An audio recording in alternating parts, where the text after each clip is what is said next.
vous invite à prendre votre Bible et à regarder avec moi dans Galates chapitre 3.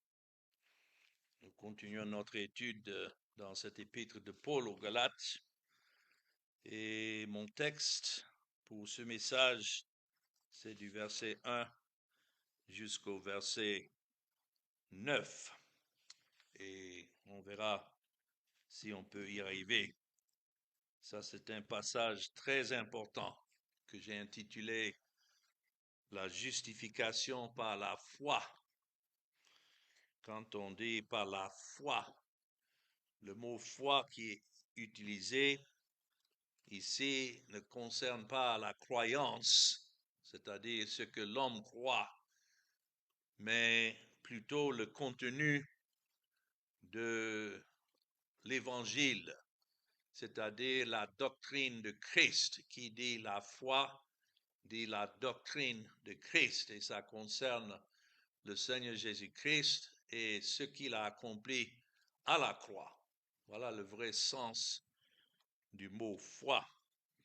Donc ici, dans le premier verset, l'apôtre Paul confronte une doctrine floue que ceux de cette région de Galate étaient en train de poursuivre à cause de prédicateurs flous, on peut dire, qui venaient avec un message mixte. Et donc Paul ici exprime son inquiétude pour eux. Rappelons-nous qu'il était auparavant dans cette région qui est comparée aujourd'hui à la Turquie, le pays de la Turquie. Et il avait passé plusieurs fois prêchant l'évangile, mais il y avait des légalistes, ceux qui insistaient sur l'importance de la loi pour le salut, l'obéissance à la loi, plutôt qu'à la foi qui est en Jésus-Christ. Donc voilà ce qu'il défend ici quand il dit aux Galates, notons, dépourvu de sens, qui vous a fasciné, vous, aux yeux de qui Jésus-Christ a été peint comme crucifié. Voyons les termes qu'il utilise ici, des mots forts et bien mérités. Quand on voit des gens qui suivent un message qui est contraire à l'évangile pur, donc on doit les adresser avec fermeté. Et donc, une autre manière de dire ici, dépourvu de sens, il pouvait bien dire, ô vous, chers idiots de Galatie, en appelant les Galates insensés. Paul ne voulait pas dire par là qu'ils étaient moralement ou bien mentalement déficients. Le mot grec ancien, moros, qui est utilisé ici, a plutôt une idée d'insensé. Alors Paul utilisait un autre mot grec ici qui avait l'idée de quelqu'un qui peut penser, peut raisonner, mais qui ne fait pas usage de son pouvoir de perception. Donc il y a un autre mot, et souvent ça c'est utilisé pour ceux qui sont inconvertis, le mot grec d'être sans sens, insensé, sans connaissance. Mais ici, Paul reconnaît que ceux-ci étaient ceux qui avaient, par la grâce de Dieu, reçu l'évangile, mais qui étaient tentés maintenant de poursuivre autre voie. Alors, il pose la question ici, qui vous a fasciné dans le premier verset? Fasciné donne l'idée que les Galates étaient sous une sorte de sortilège plutôt. Paul ne le pensait pas littéralement, mais leur pensée était tellement obscurcie et donc tellement non biblique qu'il semblait qu'un genre de sort leur avait été jeté. Il y a un traducteur qui dit ici que ils étaient comme si quelqu'un leur avait jeté le mauvais œil. Les anciens Grecs étaient habitués et craignaient l'idée qu'un sort puisse leur être jeté par un mauvais œil. Quelqu'un les regarde à travers et jette un sort. C'est intéressant que c'est le mot que Paul utilise ici par fasciner. Le mauvais œil était censé fonctionner de la même manière qu'un serpent pouvait hypnotiser sa proie avec ses yeux. Une fois que la victime regardait dans le mauvais œil, un sort pouvait être jeté. Voilà la pensée des gens. Alors, c'est ce langage que Paul utilise pour démontrer combien ils se sont écartés en voulant suivre un message opposé à la doctrine de la justification par la foi. Devant les yeux, Paul dit ici, aux yeux de qui Jésus-Christ a été peint comme crucifié. Il parle de sa prédication et comme quelqu'un qui peint un tableau de Christ et Christ crucifié, mais maintenant ils sont venus pour vouloir effacer ce qui a été peint devant les yeux de qui Jésus-Christ vous a-t-il clairement été présenté comme crucifié. Voilà, Paul leur rappelle son message et c'est le message de tout véritable serviteur de Dieu. Nous n'avons pas autre message que Christ et Christ crucifié. C'est ce que Paul avait écrit aux Corinthiens dans 1 Corinthiens chapitre 2.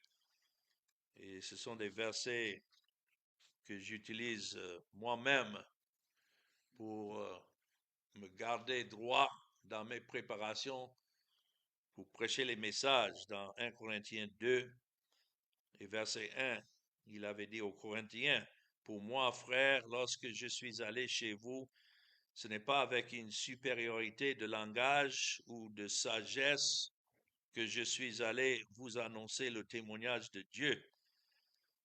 Voici verset 2. Car je n'ai pas eu la pensée de savoir parmi vous autre chose que Jésus-Christ et Jésus-Christ crucifié. Voilà la définition donc de la foi quand on parle de la justification par la foi. C'est la justification par l'œuvre de Christ. Et je dis que la foi, comme un nom, est synonyme de Christ et son œuvre. Donc l'idée derrière cette expression d'avoir clairement peint, si vous voulez, Christ comme crucifié, c'est une manière d'adresser ces Galates pour leur dire que lorsqu'ils abandonnent le message de Jésus et lui crucifié, ils ont alors abandonné le message qui est annoncé dans la Bible. Il y a des gens qui tiennent la Bible, qui se lèvent pour prêcher, mais Christ et Christ crucifié n'est pas le sujet de leur message. Et si nous voulons savoir si quelqu'un est envoyé de Dieu ou non, il suffit de voir si le message est non seulement Christ et Christ crucifié, parce qu'il y a des prédicateurs qui utilisent ces mots, mais est-ce que leur manière de prêcher est conforme à ce que Dieu révèle dans sa parole? lorsque nous voyons le Seigneur Jésus clairement devant nous, élevé dans sa croix et sa mort comme le but de toutes les Écritures, nous ne serons pas alors trompés. Et si quelque chose de contraire à cela nous est présenté, donc nous ne pouvons pas simplement dire timidement, mais tout le monde a le droit à son opinion. Non, nous devons dire clairement que tout ce qui est contraire est détestable.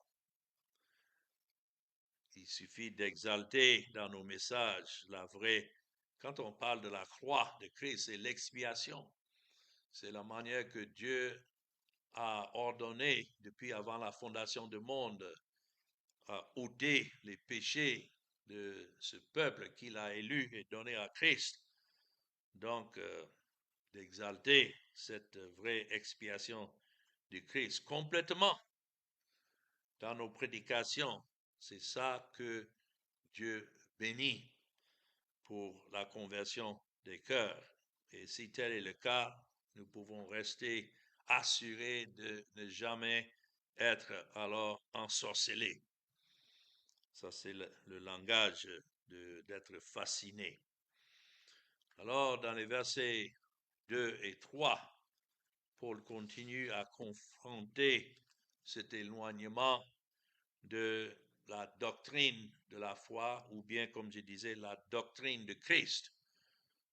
L'apôtre Jean a dit, si quelqu'un vient et prêche autre doctrine que celle de Christ, alors ne même pas le recevoir. Et donc Paul aussi rend témoignage de cela. Regardons dans les versets 2 et 3 de Galates 3. Voici seulement ce que je veux apprendre de vous. Est-ce que par les œuvres de la loi que vous avez reçu l'Esprit ou par la prédication de la loi? Êtes-vous tellement dépourvu de sens? Après avoir commencé par l'Esprit, voulez-vous maintenant finir par la chair? Vous voyez le contraste qui est donné ici. Paul dit, voici seulement ce que je veux apprendre de vous. Et ça, c'est une bonne manière aussi d'aborder ceux qui sont encore dépourvus de sens en ce qui concerne l'Évangile et Christ et son œuvre, ce qu'il a accompli. Dites-moi simplement ceci. Il faut arriver vite au point, sans beaucoup de discussion. Et il pose ici de bonnes questions. Avez-vous reçu l'Esprit par les œuvres de la loi? C'est-à-dire ceux qui prêchent la loi, ou bien une obéissance personnelle.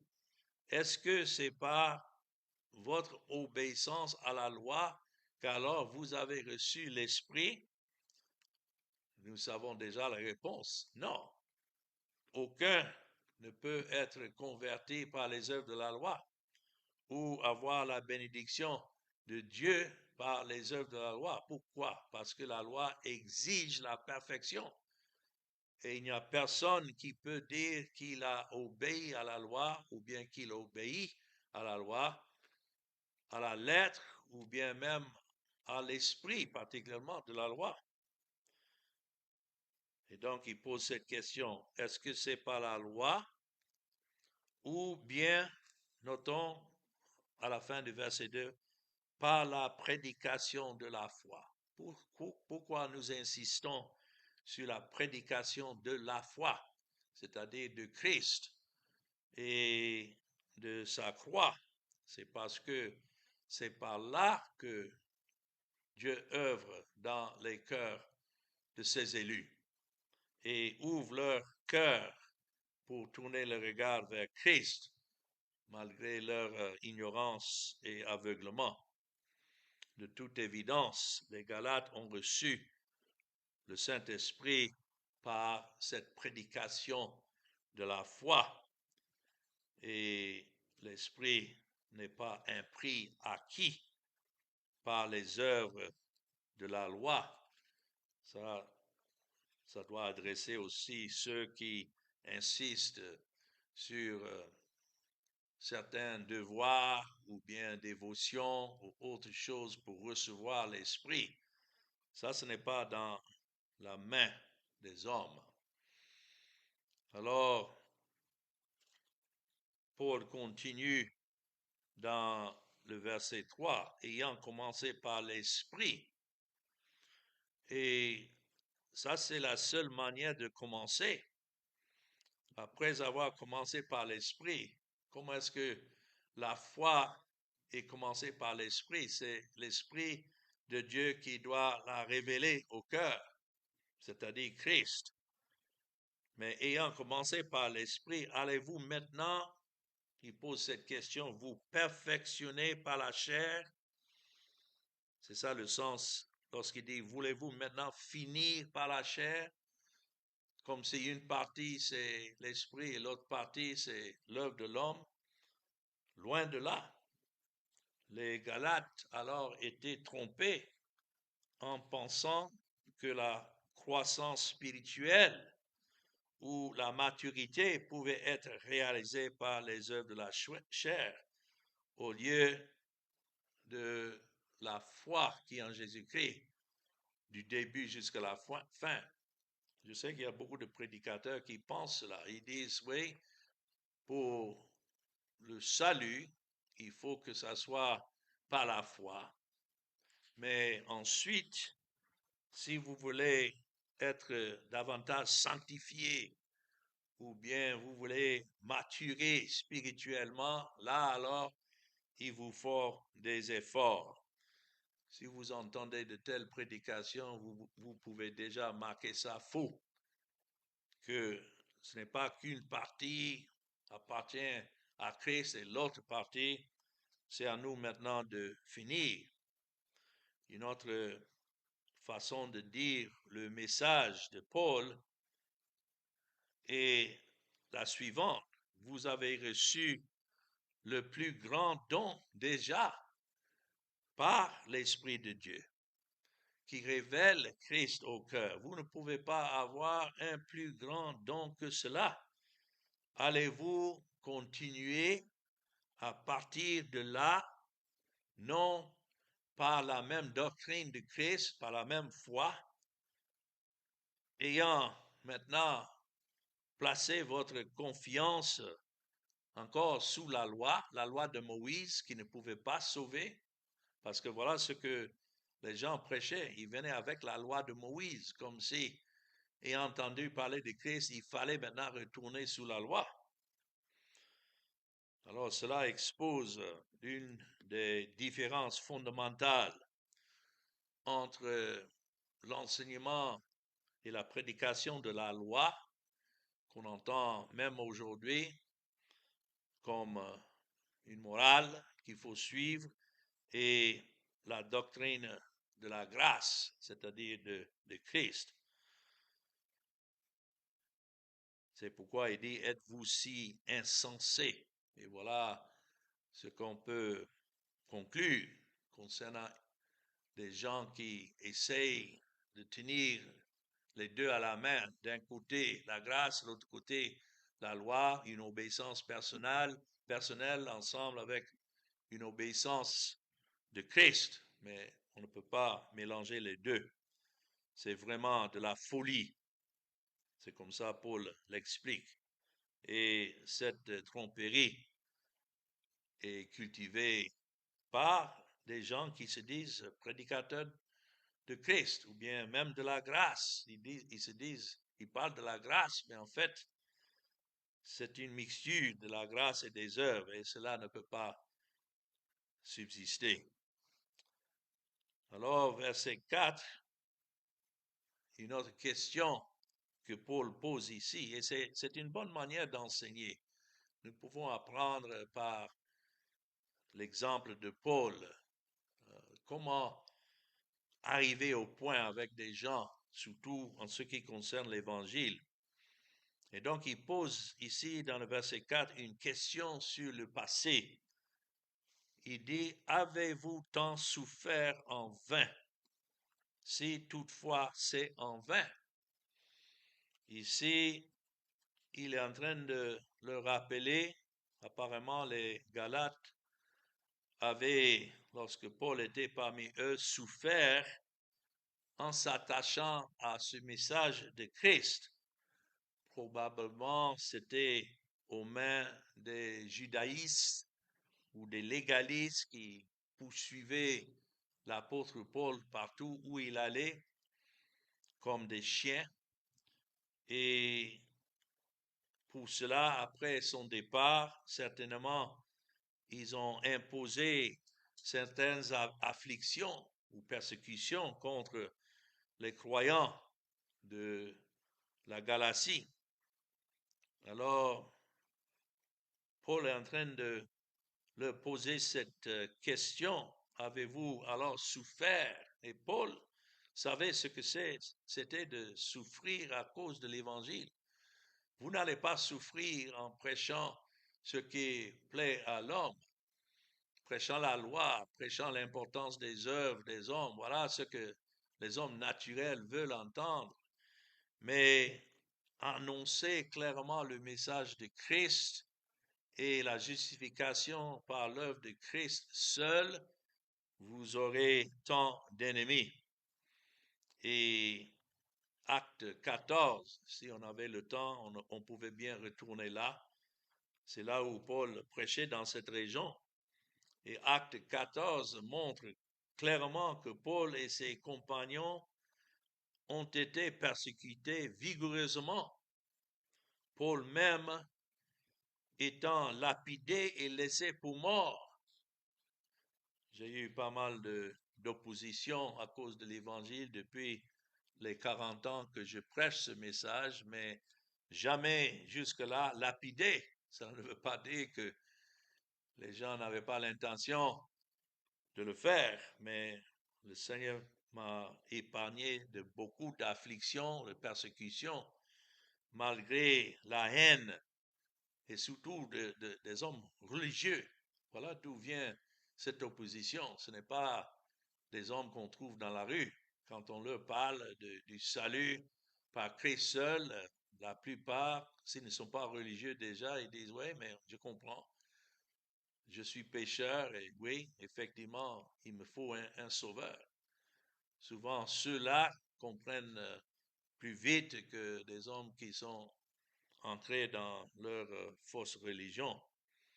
Donc, Paul lui-même savait de quoi il parlait ici, quand il dit, avez-vous tant souffert en vain? Paul s'identifiant avec eux, et certainement une partie de cette persécution a débordé sur les assemblées que le Seigneur a suscitées et que Paul a laissé derrière lui en continuant à prêcher. C'est pourquoi c'est une question importante. Avez-vous tant souffert, il dit en vain? Peut-être une meilleure traduction de cette phrase est avez-vous eu de telles expériences spirituelles merveilleuses, tout cela pour rien? Rappelez-vous de vos sentiments ou de la persuasion dans votre cœur lorsque l'Esprit s'est révélé en vous au début et que maintenant vous allez abandonner tout cela? Paul se demandait si toutes ces manifestations de l'Esprit qui l'avaient accompagné dans sa prédication n'auraient aucune valeur durable parce que maintenant ils essaient de marcher selon la loi et non selon la foi, c'est-à-dire selon Christ. Et il dit dans le verset 4, si toutefois c'est en vain, on voit par là que Paul avait toujours l'espérance que ça ne serait pas en vain. Et il espérait c'était le cas. Donc dans le verset 5, Paul leur demande d'examiner la source de l'œuvre de l'Esprit. Et ça c'est important, parce que beaucoup de gens aiment parler de l'Esprit, mais à quoi l'Esprit s'attache? Est-ce que c'est en révélant la loi aux pécheurs ou bien est-ce que c'est en révélant Christ? Verset 5, il dit, celui qui vous accorde l'esprit et qu'il opère des miracles parmi vous, le fait-il donc par les œuvres de la loi ou par, encore, la prédication de la foi, la prédication de Christ crucifié? Celui qui vous fournit l'esprit, qui a fourni le Saint-Esprit? De toute évidence, l'esprit a été donné comme un don de Dieu. Donc, c'est Dieu qui fournit l'esprit. Ce n'est pas l'homme. Je ne peux pas aller imposer les mains sur qui que ce soit pour dire recevoir l'esprit de Dieu. C'est l'esprit qui œuvre indépendant de toute œuvre de l'homme. En fait, c'est ce que Christ a rappelé à Nicodème, si vous voyez dans Jean chapitre 3 et le verset 8, Christ dit, le vent souffle où il veut et tu en entends le bruit, mais tu ne sais d'où il vient ni où il va. Il en est ainsi de tout homme qui est né de l'esprit. Nous ne pouvons pas diriger l'esprit. Donc quand Paul pose la question ici, celui qui vous accorde l'esprit et qui opère des miracles parmi vous, il n'est pas en train de parler de lui-même. Ces miracles qui étaient opérés comme évidence de la véracité du message qu'ils annonçaient, ça venait de Dieu lui-même. Et donc, le fait-il par les œuvres de la loi ou par la prédication de la foi? Quand ça dit le fait-il, est-ce que Dieu, parce que c'est lui qui fournit le Saint-Esprit, est-ce qu'il fournit l'Esprit suite à une obéissance personnelle à la loi? Et la réponse est loin de là. Ces miracles qui ont accompagné les apôtres lorsqu'ils sont sortis pour prêcher à accompagner le message que ces disciples, ces apôtres annonçaient, et non pas, ce n'était pas quelque chose qui était entre leurs mains. Même nous lisons une fois que Paul a dû laisser un associé malade et qu'il priait pour que le Seigneur le suscite encore. Il était malade. Paul n'avait pas le pouvoir simplement de guérir qui que ce soit. C'était toujours selon le don de Dieu. Pourtant, les Galates étaient trompés en pensant que de vraies richesses spirituelles pouvaient se trouver dans la poursuite, dans leur poursuite de Dieu et par une relation basée sur les œuvres.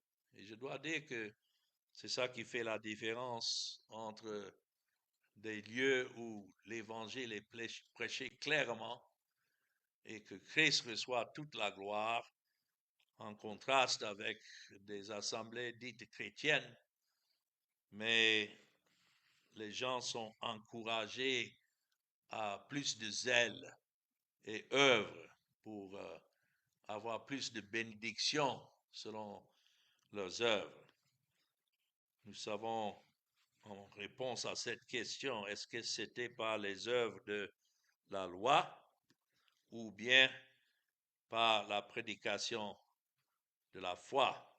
Paul a répété la même phrase de Galates 3 et verset 2 parce qu'il voulait souligner qu'il n'y avait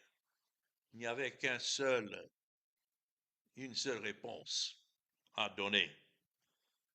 Et cette réponse est que c'est par la prédication de la foi et la justification de Dieu par l'œuvre unique du Seigneur Jésus-Christ accomplie à la croix.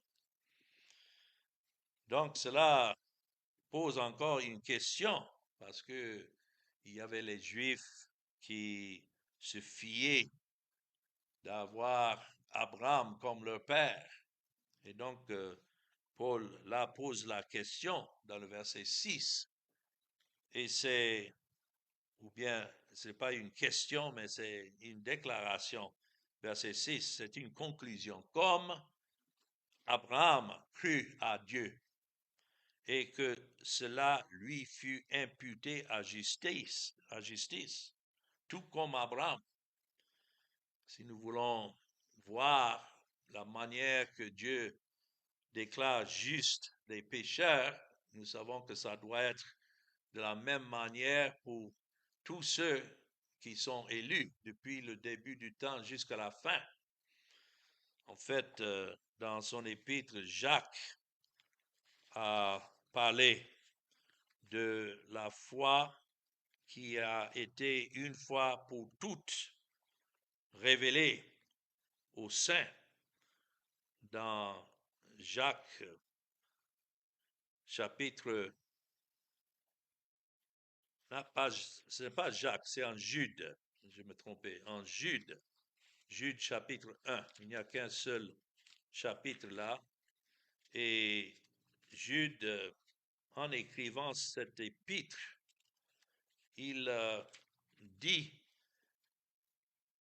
ici dans le verset 3, Bien-aimés, comme je désirais vivement vous écrire au sujet de notre salut commun, ce que nous partageons ensemble en tant qu'enfants de Dieu, je me suis senti obligé de le faire afin de vous exhorter, notons, à combattre pour la foi. C'est le même terme que Paul est en train d'utiliser. Combattre pour la doctrine solitaire de Christ qui a été transmise aux saints une fois pour toutes. Donc tous ceux qui sont saints, cela veut dire sanctifiés, mis à part par l'élection et par la rédemption de Christ et par l'œuvre de l'Esprit, c'est pas cette même foi. Et cela s'applique aussi à Abraham. C'est important quand on revient ici dans Galates 3 au sujet d'Abraham, parce que beaucoup, en lisant cela, ils interprètent mal ce qui est dit. C'est écrit comme Abraham crut à Dieu. Ici, Paul est en train de se référer à ce qui s'est passé dans Genèse chapitre 15, où Dieu s'est révélé d'abord à Abraham. Si nous voulons bien retourner là pour avoir bien le contexte dans Genèse chapitre 15 et du verset 1 à 6, voilà ce que nous lisons.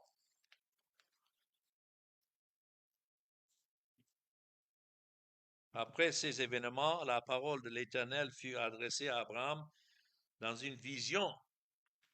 Et il dit, Abraham, ne crains point, je suis ton bouclier et ta récompense sera très grande.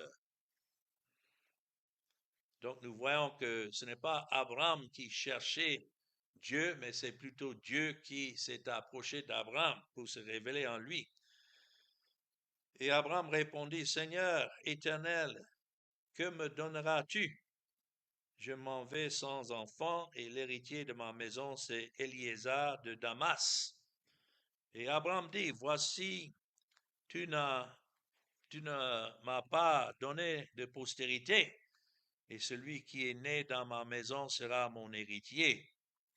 Parce que Dieu avait promis à Abraham une postérité, mais jusque-là, ne l'avait pas donné. Alors la parole de l'Éternel lui fut adressée ainsi, ce n'est pas lui qui sera ton héritier, mais c'est celui qui sortira de tes entrailles qui sera ton héritier. Et après l'avoir conduit dehors, il dit, regarde vers le ciel et compte les étoiles, si tu peux les compter, et il lui dit, telle sera ta postérité. Et puis c'est écrit, verset 6, Abraham eut confiance en l'Éternel, qui le lui imputa à justice. Alors, quand c'est écrit ici dans Galates 3:6, Abraham crut à Dieu. C'est-à-dire, il croyait qu'effectivement Dieu allait faire venir de sa postérité Christ. Et en lui, toutes les nations de la terre. C'est pourquoi les étoiles du ciel, comme le nom des étoiles, cela ne parle pas de ses descendances physiques, mais plutôt spirituelles, qui allaient sortir de cette postérité qui serait Christ. Mais quand c'est écrit ici, et que cela lui fut imputé à justice, qu'est-ce que lui a été imputé à justice? Il y a certains qui disent non, mais c'est la justice qui lui a été imputée. Mais ce n'est pas ce qui a été imputé. Si vous retournez dans Romains chapitre 4, vous allez voir ce qui a été imputé. Et c'est pourquoi Paul insistait sur la prédication de la foi. C'est écrit, ce bonheur, Romains 4, 9, ce bonheur n'est-il que pour les circoncis ou est-il également pour les incirconcis? C'est-à-dire la manière que Dieu justifie les pécheurs. Est-ce qu'il y a une manière pour ceux qui sont juifs, les circoncis, et puis une autre justice pour les incirconcis? Loin de là. Il dit, car nous disons que quoi? La foi fut imputée à justice à Abraham.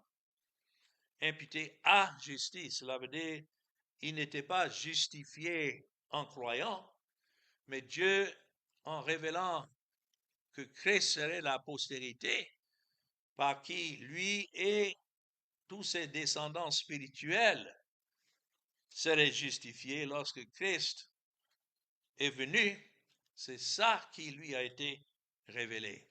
Et c'est la même foi qui est révélée aujourd'hui. Comment est-ce que nous pouvons savoir ce pour qui Christ est mort? C'est parce que la foi leur est donnée. En dehors de leurs œuvres, de regarder à l'œuvre de Christ seul et de voir que lorsque Christ a versé son sang à la mort, que c'est là qui était leur justification. C'était vrai pour Abraham. Abraham est mort comme tous ceux de l'Ancien Testament sans avoir vu la réalité de cette promesse. Et c'est pourquoi ils ont passé leur temps au séjour des morts. Sheol, c'est comme ça que c'est représenté dans l'Ancien Testament. Et lorsque Christ est venu et qu'il est mort sur la croix, lui-même, d'autres se posent la question, où est-ce qu'il a passé ces 3 jours et 3 nuits au sein de la terre?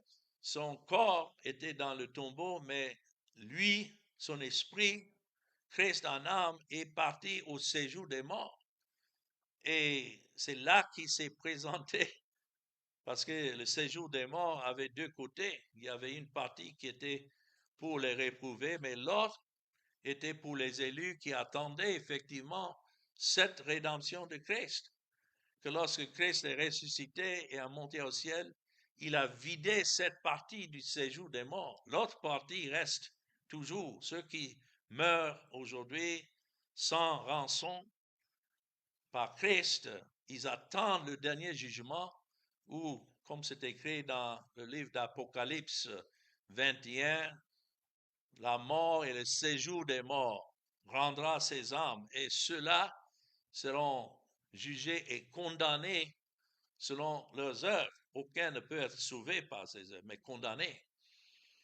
Donc Abraham était de ceux qui devaient attendre la venue de Christ. Voilà ce qui était cette fois. C'était à justice. Cela veut dire regarder à ce moment où Christ allait venir et payer la dette de tous les élus en même temps, dans le même lieu, par le même sacrifice de Christ. C'est pourquoi, lorsque nous lisons dans Romains chapitre 4, c'est écrit verset 25, lequel a été livré pour nos offenses. Le mot pour là signifie à cause de nos offenses. C'est pourquoi Christ a dû mourir, mais il est ressuscité pour notre justification. Et le mot pour, c'est le même sens, à cause de notre justification. Cela signifie que lorsque Christ est ressuscité, que la justification de son peuple a déjà eu lieu. Parce qu'après sa mort, il ne restait plus rien à accomplir si ce n'est pour Dieu de justifier une fois pour toutes. Voilà ce que la foi annonce et voilà la signification de la justification par la foi. Et de croire à Dieu, comme c'est écrit ici concernant Abraham, il croyait effectivement que Christ devait venir et payer sa dette. Il n'était pas mieux que d'autres, il n'était pas plus spirituel que d'autres, mais il devait être justifié de la même manière que les autres. Et cela par l'œuvre de Christ seul. Nous allons tracer une pause ici et je reviendrai là-dessus la prochaine fois parce que les versets qui suivent sont très importants, surtout en voyant que Abraham représente alors tous ceux qui sont véritablement fils de Dieu. Ce n'est pas par les œuvres, mais c'est par la grâce de Dieu, comme il dit dans le verset 7. Reconnaissez donc que ce sont ceux qui ont la foi qui sont fils d'Abraham. Notons la manière que c'est écrit, qui ont cette foi. De la même manière que ça a été attribué à Abraham, c'est attribué aussi, donné à ceux pour qui Christ est mort. Ça ne dit pas, reconnaissez donc que ce sont ceux qui croient comme Abraham, non, mais qui ont cette foi, à qui cette doctrine de Christ a été révélée. C'est une persuasion et une conviction que rien que l'œuvre de Christ ne peut sauver. Et ce n'était pas simplement pour ceux qui étaient des descendants d'Abraham naturel, parce que verset 8 le dit, aussi l'Écriture, prévoyant que Dieu justifierait qui? Les païens. Donc, il n'y a pas un message pour les Juifs et puis un autre pour ceux qui ne sont pas Juifs, mais que les païens aussi devaient être justifiés par cette même doctrine de Christ, la foi. A d'avance annoncé cette bonne nouvelle à Abraham, disant, toutes les nations seront bénies en toi. Oh, voilà comment les gens se trompent aujourd'hui, parce qu'ils pensent que cela se réfère à Israël naturel là-bas. Et c'est pourquoi beaucoup essaient de soutenir Israël, même dans leur guerre contre les autres voisins, les pays voisins. Non, quand c'est écrit, toutes les nations seront bénies en toi. Notons verset 9, de sorte que ceux qui croient sont bénis avec Abraham le croyant. Ceux qui croient, il s'agit de tous ceux des nations. Il y a un nombre d'élus de toutes nations que Dieu a élus et pour qui Christ est mort. C'est ceux-là qui sont bénis en lui à cause de cette postérité qui est venue de lui. Alors, nous allons reprendre à partir de là la prochaine fois, mais j'espère que cela nous donne une bonne compréhension de la signification d'être justifié par la foi. Ce n'est pas justifié par notre croyance en Christ, mais justifié par Christ et son œuvre qui est manifestée dans la doctrine de Christ, la foi. Amen.